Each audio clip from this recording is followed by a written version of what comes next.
Party वाले high command यही सिखा के भेजते हैं। क्या नाम है साहब आपका? नाम क्या है? विजय कुमार सिसोदिया। विजय कुमार सिसोदिया। सिसोदिया साहब आप दिल्ली के रहने वाले? नहीं, रहने वाला यूपी का हूँ, रह दिल्ली में रहा हूँ। रह दिल्ली में। बात बिल्कुल सही कही सिसोदिया साहब ने।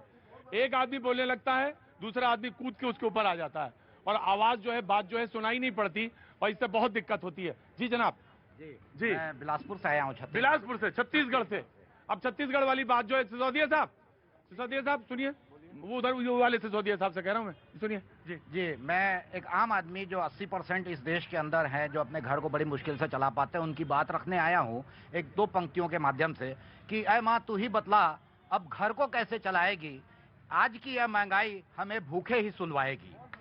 शिक्षित मेरा भाई बड़ा उसे नौकरी नहीं मिल पाएगी, शिक्षित मेरा भाई बड़ा उसे नौकरी नहीं मिल पाएगी, ये सरकार अब उनसे सिर्फ पकोड़े ही तलवाएगी। ये महंगाई हमें भूखे ही सुलवाएगी, ऐ माँ तू ही बतला घर को कैसे चलाएगी। बाबूजी की सरकारी कंपनी अदानी ने खरीद लिया, बाबूजी की सरकारी कंपनी अदानी ने खरीद लिया, सुना है अब तो उनको पेंशन भी नहीं मिल पाएगी, ऐ माँ तू ही बतला इस घर को कैसे चलाएगी। बहुत शुक्रिया, बहुत बहुत शुक्रिया। नाम क्या है आपका? जी मैं बंटी खान हूँ। नाम क्या है? बंटी खान। बहुत अच्छा नाम है। मैं आ रहा हूँ। पूरी कविता सुनूंगा मैं आपका, पक्का सुनूंगा, तभी प्रोग्राम बंद करूंगा। बंटी खान साहब ने अपनी बात महंगाई पे रखी और कोई बुराई नहीं की इन्होंने। महंगाई है, इसमें दो राय नहीं, और महंगाई से वो जो लोग जो जूझ रहे हैं या जो महसूस करते हैं, उसको बात का कहने में कहीं कोई गुरेज नहीं होना चाहिए बंटी खान साहब। और जो बात आपने कही बहुत सुंदर कही, बहुत अच्छी कही, बहुत बहुत शुक्रिया। मैं एक बार मुद्दे के साथ फिर से लौटता हूँ। जनाब अनवर। सर मेरे भाई अभी बड़े प्यार से कह रहे थे कि वो हमारा कोई भ्रष्टाचारी नहीं। इन्होंने जब आए थे तो इन्होंने 23 बंदों के नाम लिए थे शीला जी के टाइम पे कि शीला जी को भी हम जेल में डालेंगे। उसमें प्रणब मुखर्जी जी का भी नाम था, स्वर्गीय प्रणब मुखर्जी का भी नाम था। उस टाइम कहते थे कि कर नहीं पाऊंगा क्योंकि वो राष्ट्रपति है। सर उस टाइम इन्होंने कहा था हम लोकपाल बिल लाएंगे, ठेके खोलेंगे तो महिलाओं से पूछेंगे। लालू जी का नाम था उसमें। ठेके खोलेंगे तो महिलाओं से पूछेंगे, उसी जगह पे पूछेंगे जाके कि ठेके में लाके में खोले ना खोले। वो सारी बातें तो चली गई। सर ये जो लड़ाई चल रही है ना, मैं बताऊं सर, आज जो आपके यहाँ पर 8 दिन से जो चल रहा है सर, 8 नहीं 18 दिन हो गए सर। मैं 8 दिन से सर वो देख रहा हूँ। हाँ। दिल्ली के अंदर क्या है कि 1 साल हो गए नगर निगम के इलेक्शन नहीं हुए, अब बहुत जल्दी नगर निगम के इलेक्शन का चक्कर चल रहा है। इसलिए दोनों पार्टी ना किसी तरीके दिल्ली के अंदर अपनी छवि को बहुत अच्छा दिखाना चाहती है। सबसे पहले अगर किसी ने आवाज दिल्ली के अंदर शराब के खिलाफ उठाई थी तो दिल्ली प्रदेश अध्यक्ष श्री अनिल चौधरी जी ने आवाज उठाई थी। जो सड़कों पर बैठे कांग्रेस के लोग, सड़कों पर बैठे, ठेके बंद कराने के अंदर किसी का अगर हाथ था तो कांग्रेस के लोगों का था। आज बताइए साथ कौन सी जगह जाके बैठते हैं, कौन से इनके विधायक जाके दारू के बंद कराने का काम करते हैं। देखिए प्रतीक जी, मैं किसी को कोट नहीं करूंगा, भाई साहब कौन सी आइडियोलॉजी से, इन्होंने खुद ही बता दिया। मुझे तो लग रहा था कोई न्यूट्रल आदमी है, इन्होंने खुद ही बता दिया कि कांग्रेस से एसोसिएटेड है। इनके जवाब का बात का जवाब मैं सोच रहा हूँ कि उचित नहीं है। लेकिन दूसरी बात इन्होंने जो बात पूछी, इन्होंने जो बात, बड़ी मजेदार बात हो रही है। कांग्रेस घेर रही है, उधर बीजेपी घेर रही है, अभी जो बेचारी आम आदमी पार्टी है।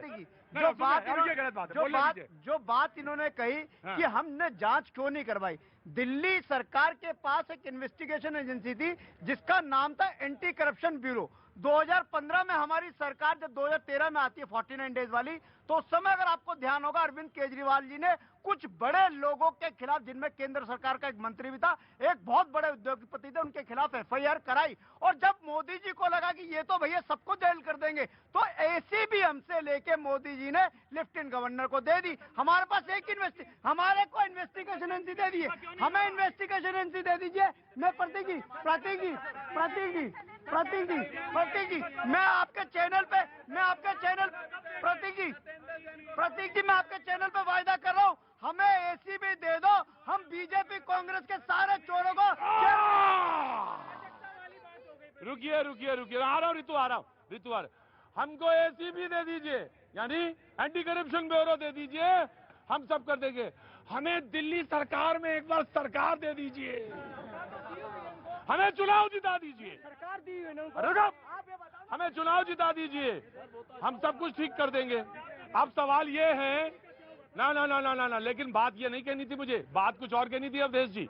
बात दरअसल ये कहनी थी कि आम आदमी पार्टी कह रही है एंटी करप्शन ब्यूरो के बारे में जवाब देना चाहती है कांग्रेस, क्या बात है? जी सर, पंजाब में तो इन्हीं की सरकार है ना, पुलिस भी इनके पास है, इन्हीं के स्वास्थ्य मंत्री पकड़े जाते हैं वहां पर, उनको बर्खास्त कर दिया। दिल्ली के स्वास्थ्य मंत्री क्यों नहीं अभी तक बर्खास्त किए गए? सिंदर जैन जी को क्यों नहीं आप निकालते हैं? क्यों नहीं उनका इस्तीफा देते? सर ये इस्तीफा नहीं देंगे, सिर्फ आगे एक ढोंग रचेंगे। वो ढोंग इन्होंने रचना है। दिल्ली के अंदर सिर्फ बेवकूफ बनाने का काम जो इन्होंने करा है वो बिल्कुल ये करते आ रहे हैं। लेकिन अब दिल्ली की जनता मान चुकी है, दिल्ली की जनता इनकी मानसिकता को मान चुकी है। अब इनका समझने वाले नहीं। अवधेश जी मैं आ गया। प्रतीक जी, जो हमारे साथी ने कहा, आम आदमी पार्टी और अरविंद केजरीवाल देश के पहले मुख्यमंत्री है। अगर हमारे मंत्री के खिलाफ भी कोई बात आई, हमने उसको बर्खास्त करा है, लेकिन झूठे आरोपों पे इस्तीफे नहीं होते। हमारे 49 विधायकों पे झूठे और फर्जी मुकदमे दर्ज कराए। अगर भारतीय जनता पार्टी और कांग्रेस की तरह इस्तीफा लेने लग जाते, हमारी तो सरकारी चली जाती। बहुत बहुत धन्यवाद आपका। 45 मिनट बाद आप मेरे पास आए तो मैं निष्कर्ष में ही कुछ बोलूंगा। मैं तो इंतजार कर। देखिए प्रतीक जी, अब मैं अगर इन सारे पहलू पर, भ्रष्टाचार पर बात करूंगा तो जो इस पूरे मुद्दे का मूल स्वर है ना, वो छिप जाएगा। मेरे लिए, अब मनीष सिसोदिया हम लोगों के मित्र है, मेरे लिए अरविंद केजरीवाल, मनीष सिसोदिया, इस सरकार का अधः पतन जो है वो दिल दहलाने वाला है। मेरे जैसे हजारों लोग इस देश में है। एक व्यक्ति जिसके साथ आंदोलन रहा, वो आज कह रहा है कि अन्ना हजारे उसको तो भाजपा ने बहका दिया है। जिस आदमी को खड़ा करके, भाई बीच में नहीं बोला है, आप मेरे पूरा कर दी। जिस तो कहा कि आप सामने ले आए। नहीं, जिस आदमी के को आगे खड़ा करके आपने सारी अपनी जो भी है रणनीति बनाई, उसको कह रहे हैं। एलजी ने आवाज उठाई। एलजी ने क्या कहा था कि भाई जो फाइल आ रहे हैं उसमें मुख्यमंत्री का सिग्नेचर क्यों नहीं है? उस पर लिखा हुआ है कि मुख्यमंत्री इससे सहमत है। पूरे फाइलों पर कहीं भी मुख्यमंत्री के हस्ताक्षर नहीं हो रहे हैं। ऐसा दुनिया में कहीं शासन हमने देखा है? जो तीसरी बात मैं कहना चाह रहा हूं, एक सेकंड रुक जाइए। ये जब आम आदमी पार्टी की उत्पत्ति, कि भैया आप सबका नाम ले रहे थे कि मंत्रियों पर भ्रष्टाचार का आरोप लगे, उसको तुरंत त्याग पत्र देना चाहिए, लोकपाल के पास जाए और वो जब उसको लोकपाल फ्री कर दे, आके मंत्री बन जाए। लेकिन ये अपने पर लागू नहीं है ये स्थिति। तो आम आदमी पार्टी का जो अधःपतन है, आने वाले वर्षों तक इस देश में कोई आंदोलन पर विश्वास नहीं करेगा। आंदोलन से निकली हुई अगर कोई पार्टी होगी, वो कुछ कहेगी तो लोग आगे, अरविंद केजरीवाल तो यही किए है। लेकिन अंतिम एक बात मैं कह रहा हूं, लेकिन राजनीतिक रणनीति के रूप में इस समय अरविंद केजरीवाल का मुकाबला करना कठिन है। भारतीय जनता पार्टी पूरी अपनी बुद्धि लगाकर भी डिफेंसिव बनी हुई है। एक के यहाँ छापा पड़ गया, अब कार्यनीति में भ्रष्टाचार स्पष्ट दिखता है, लेकिन इनको जवाब देना पड़ रहा है कि हम विधायक खरीदने के लिए तैयार नहीं है। किसने खरीदा देगा?